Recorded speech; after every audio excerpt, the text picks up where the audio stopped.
So I hand over the microphone to her to minister unto the French-speaking community. Over to you, Lady Pink. Bonsoir mes frères et sœurs. Bonsoir mes frères et sœurs en Christ. Je suis là pour vous, pour qu'on partage la parole de Dieu. Comme je vous l'avais dit la semaine dernière, nous allons continuer dans les commandements de Dieu. Ces commandements dont Dieu a dédié à Moïse de nous laisser comme les droits qu'il a besoin que nous devons faire. Mes frères et sœurs, tout d'abord, prions enfin que cette parole nous pénètre par l'Esprit de Dieu. Prions tous ensemble. Oh mon Dieu, si aujourd'hui j'ai eu à boire ce que tu n'as pas voulu que je boive, pardonne-moi. Si aujourd'hui j'ai eu à manger ce que tu n'as pas voulu que je mange, pardonne-moi. Si aujourd'hui j'ai eu à parler ce que tu n'as pas voulu que je parle, pardonne-moi.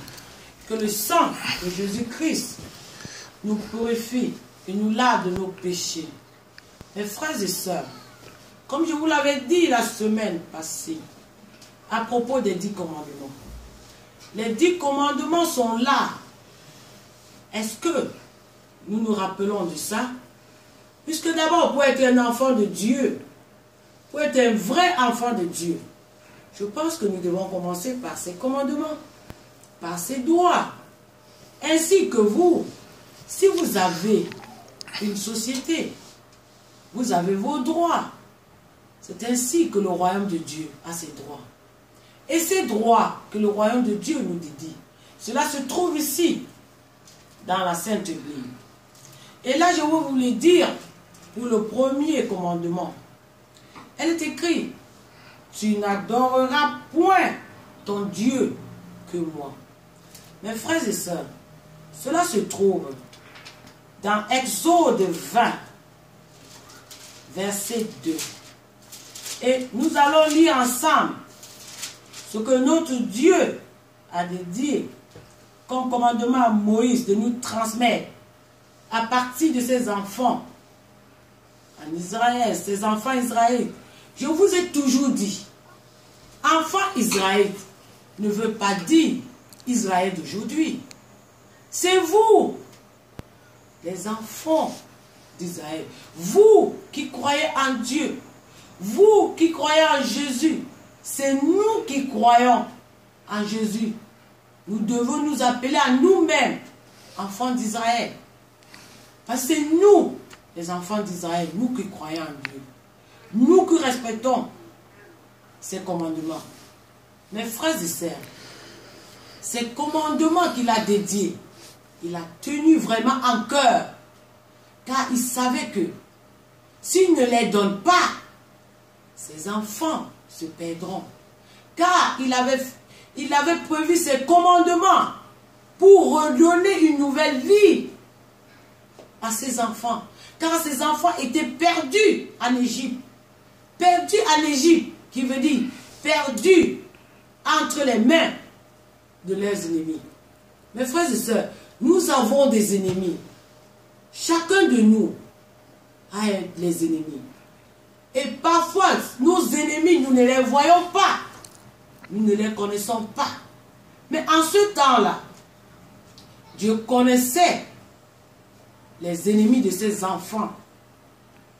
Car les ennemis de ses enfants étaient les Égyptiens. Ce n'est pas les Égyptiens d'aujourd'hui. Les Égyptiens en ce temps, c'était des gens qui adoraient les statues. Et ce que les enfants, la descendance d'Abraham, étaient emprisonnés comme esclaves. Ils souffraient aux dépens des Égyptiens, le roi Pharaon. Alors, mes frères et sœurs, ces enfants, ces descendants d'Abraham, ont crié, ont pleuré des années et des années avant que Dieu s'est décidé de les libérer entre les mains de leurs ennemis. Mes frères et sœurs, comme ils les ont fait, ces enfants d'Israël, nous pouvons aussi le faire. Nous devons aussi le faire. c'est un amour que nous devons montrer à Dieu. Que nos souffrances, mon Dieu, c'est à toi que nous remettons nos souffrances. C'est à toi que nous pleurons. C'est devant toi que nous devons crier et que tu nous écoutes. Mes frères et sœurs, comme je vous l'avais dit, comme s'écrivait dans le psaume 55, comme le roi David a crié à Dieu, que Dieu ouvre tes oreilles, écoute-moi. C'est comme ça que les enfants d'Israël, que nous sommes, nous devons crier. Et c'est à cause de ces cris que Dieu nous libérera de nos ennemis, entre les mains de nos ennemis. Mes frères et sœurs, comme le dit pour le premier commandement, c'est écrit dans Exode 20. Je vais vous lire le verset 1 au verset 2. Exode 20, verset 1. Dieu prononça toutes ces paroles et dit, là, il prononça toutes ces paroles, qui veut dire, il sort de son cœur ce qui lui est très très important. C'est pour ça qu'il dit, c'est pour ça qu'on dit, Dieu prononça toutes ces paroles et dit, écoutez mes frères et sœurs, il dit, je suis Yahweh ton Dieu, qui t'a fait sortir du pays d'Égypte, de la maison de servitude. Il dit, rappelez-vous que c'est moi Dieu qui vous a fait sortir de l'Égypte. Qui dit quoi? Rappelle-toi que c'est moi ton Dieu qui te sort dans tes situations impossibles, qui te sort dans tes situations qui te rendent malheureuse. Mes frères et sœurs, il dit, rappelle-toi de moi. Qui dit, il n'y a que moi qui peut te sortir dans toutes ces situations. Il n'y a que moi qui peut te libérer entre les mains de tes ennemis. C'est ça la parole de Dieu. C'est pour cela qu'il nous demande, tu ne dois que m'adorer, moi, ton Dieu. Tu ne dois pas adorer d'autres dieux. C'est pour ça qu'il nous dit, rappelle-toi, je suis ton Yahweh, ton Dieu, qui t'a fait sortir de ta souffrance, qui t'a fait sortir de tes problèmes, qui t'a fait sortir entre les mains de tes ennemis. Mes frères et sœurs, c'est pour cela qu'il nous rappelle. Car moi je sais, ce premier commandement est un commandement qui nous rappelle, qui nous amène à se rappeler que si aujourd'hui tu es bien tenu là où tu es, en tant qu'enfant de Dieu, en tant qu'enfant de Jésus-Christ, rappelle-toi que c'est ton Dieu qui t'a placé là-dessus. Ne pense pas qu'il y a une arrogance, ne mets pas une arrogance dedans. Car chaque fois, rappelle-toi, et quand tu te rappelles, fléchis tes genoux et dis, merci mon Dieu de m'avoir sorti de mes souffrances. Merci mon Dieu de m'avoir mise là où je suis, car tu as mis la main sur moi. Tu ne m'as pas oublié. Mes frères et sœurs, quand tu te rappelles de ton Dieu, quand tu te rappelles de ce qu'il a fait pour toi, il faut prononcer son nom. Il aime ça. Il aime voir ça. Je veux vous le dire encore. Cherchons dans Deutéronome 5, verset 6. Là, il nous rappelle encore. Dans Deutéronome 5, verset 6, il nous dit, je suis Yahweh ton Dieu, qui t'a fait sortir du pays d'Égypte, de la maison de la certitude. Il rappelle encore, pour que tu puisses comprendre, car c'est ça qui lui tue dans le cœur. Il veut qu'on se rappelle de lui. Il ne veut pas qu'on l'oublie. Il aime que quand il fait quelque chose, qu'on l'apprécie. Combien de fois vous-même, quand vous donnez quelque chose à quelqu'un, si cette personne ne dit pas merci, c'est à cause de toi j'ai eu ça. Rappelez-vous ce que va dire notre Dieu. Nous les hommes qui sommes égoïstes, nous aimons entendre qu'on nous dit merci. Qu'on nous dit sans toi, je ne serais pas ça, sans toi je ne serais pas ceci. Combien de fois notre Dieu? Rappelez-vous, il attend ça de nous. Chaque fois, il n'attend pas plus que ça. Ça, pour lui, il est content qu'il attend qu'un de ses enfants dit, oh Dieu, c'est grâce à toi, je suis guéri. C'est grâce à toi, j'ai enfanté. C'est grâce à toi, j'ai eu une femme. C'est grâce à toi, j'ai eu un mari. C'est grâce à toi, ma famille, on s'est réconcilié. C'est grâce à toi, j'ai eu mon papier. Mais mon Dieu, c'est ça. Mon Dieu, lui, il aime ça. Remettez-lui ça.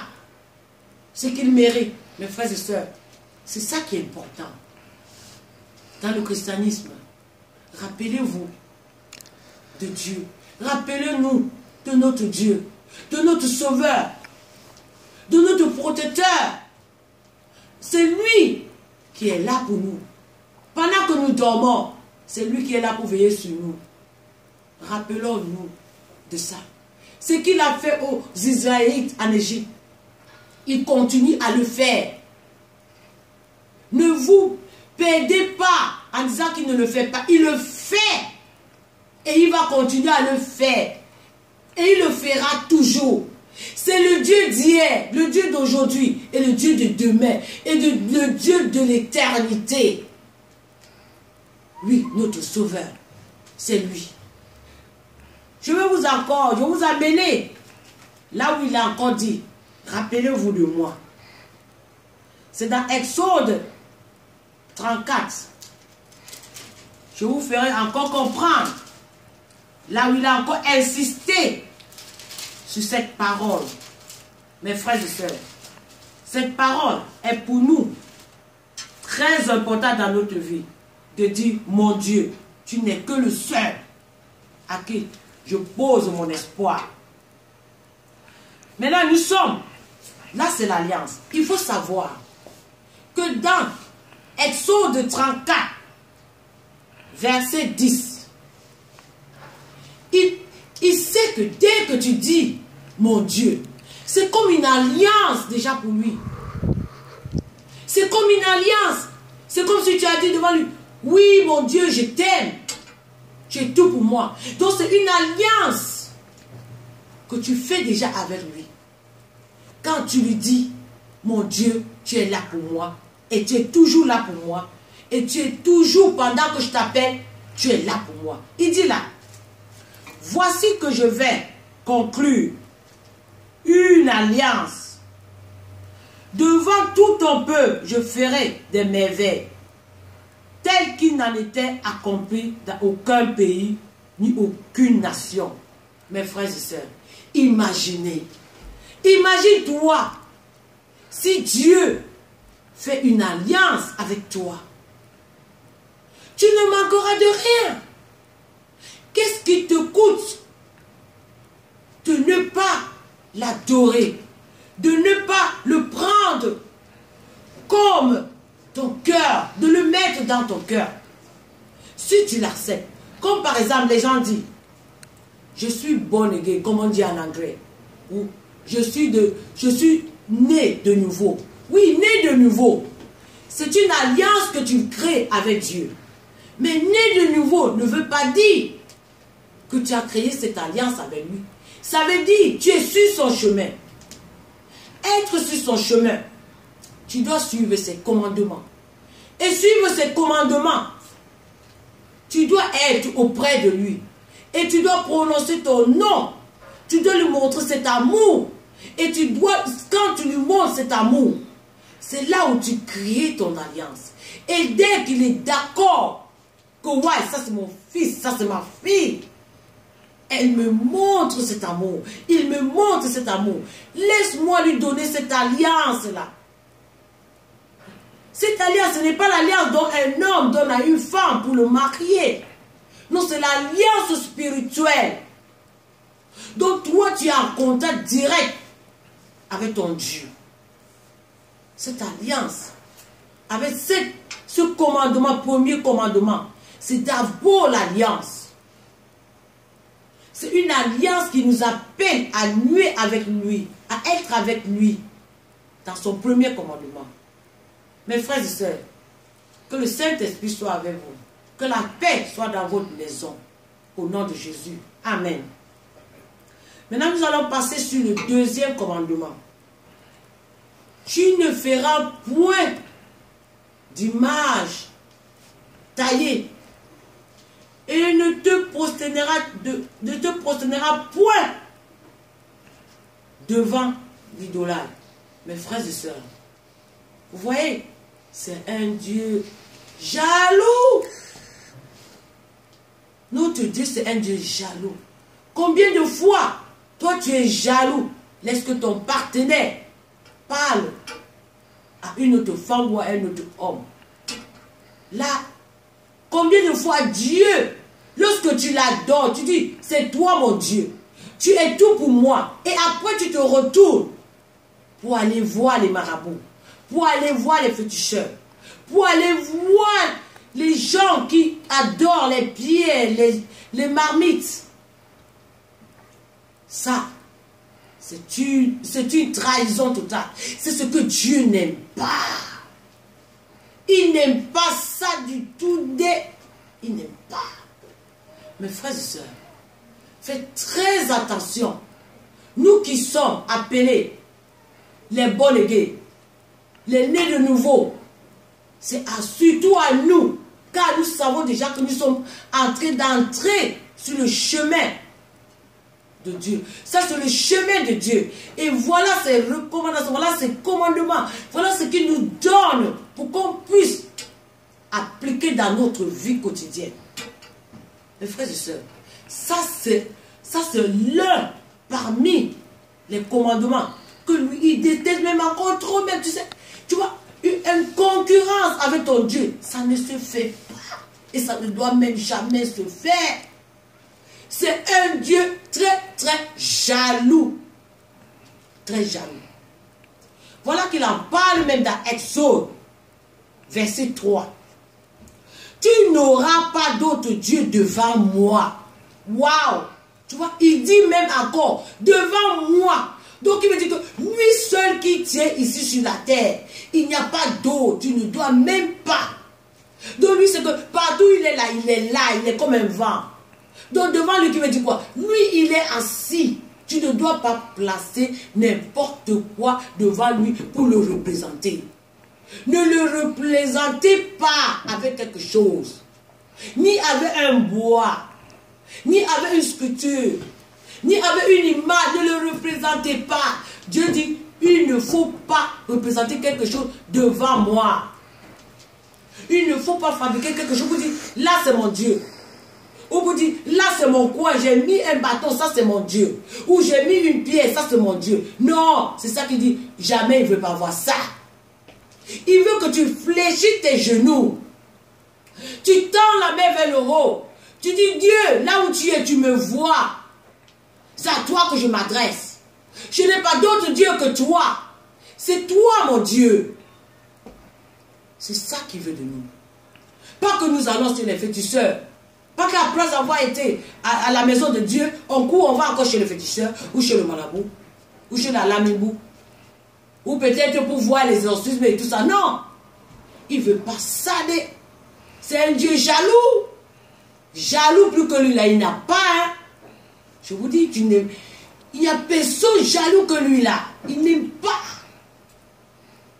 Qu'on dit n'importe quoi sur lui. Non. Lui n'aime pas. Il ne faut pas représenter Dieu avec quelque chose. Jamais. Loue-le comme ça dans l'espace. Il te coûte. Tout ce que tu dois lui faire, c'est que devant lui là, fais-toi la marque avec tes genoux. Ta marque de Dieu là, je vous ai dit, la marque de Dieu là, c'est le genou là. Quand c'est les points noirs là, c'est sa marque. Prouve-lui avec tes genoux. Tu fléchis tes genoux à terre. Tu le prouves. C'est ta marque. C'est ça que notre Dieu aime. Il est un Dieu très très jaloux. Jaloux que lui il n'y a pas. Mes frères et sœurs. Et c'est comme ça qu'un homme jaloux, vous savez ce qu'un homme jaloux peut faire? Il s'irrite facilement. Et alors, faisons attention de ne pas adorer un autre Dieu en dehors de lui. Mes frères et sœurs, soyons ensemble dans ce thème. N'oublions pas que lui, il est le seul qu'on doit fléchir les genoux devant lui. Pas devant un autre Dieu. Car c'est notre Dieu. C'est lui qui est là pour nous. Il nous a créés. Il nous a comblés des biens. Il est là à chaque fois.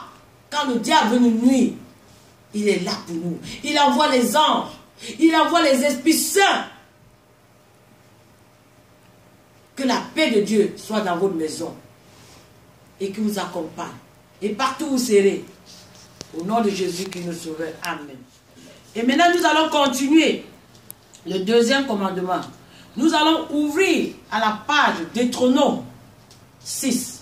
Là, nous allons en savoir encore plus. Dans Deutéronome 6, verset 4. Dans Deutéronome 6, verset 4, il dit, mes frères et sœurs, cette fois-ci, écoutez bien. Il dit, écoute Israël. Oh non, je vous ai dit Israël, c'est nous, hein. Il dit, écoutez bien sur mon commandement, mon deuxième commandement. Écoutez très bien Israël. Yahweh notre Dieu est le seul Yahweh. Tu aimeras Yahweh ton Dieu de tout ton cœur, de tout ton âme, de tout ton pouvoir. Tu vois? Écoute ce qu'il dit. Yahweh, tu vas l'aimer de tout ton cœur, de tout ton pouvoir, de toute ton énergie.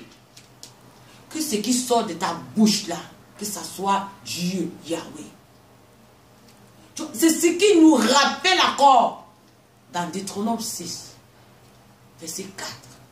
Mes frères et sœurs, tu vois, il insiste toujours qu'il faut qu'on se rappelle qu'on doit l'aimer de tout notre cœur, de toute notre âme, de tout notre pouvoir. Tu vois, qu'on utilise ce pouvoir-là, qu'on utilise pour aller bagarrer sur des matériaux là, on utilise ça pour lui.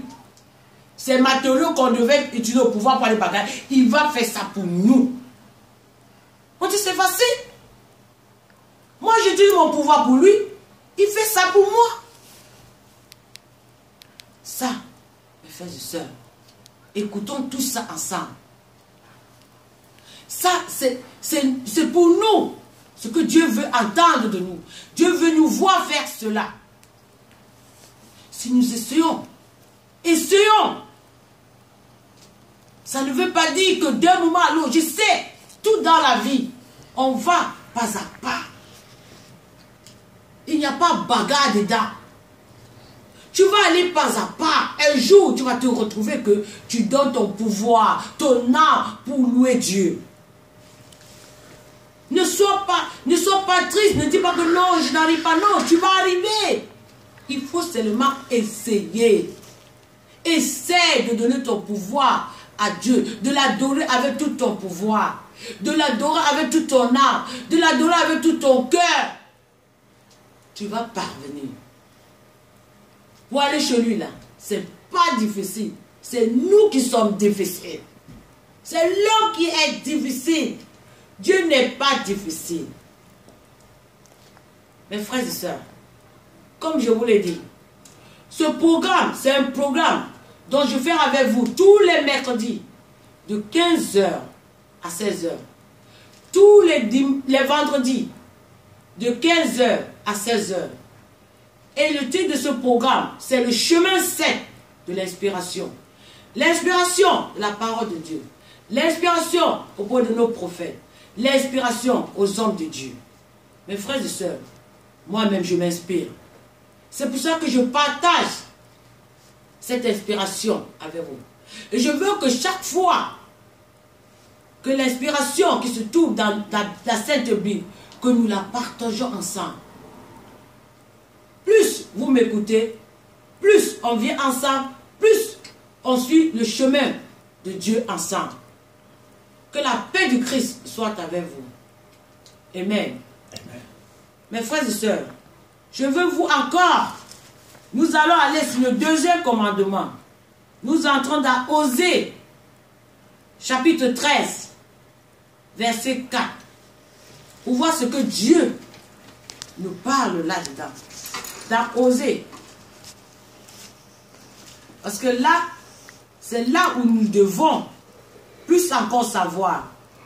Osée, chapitre 13, verset 4.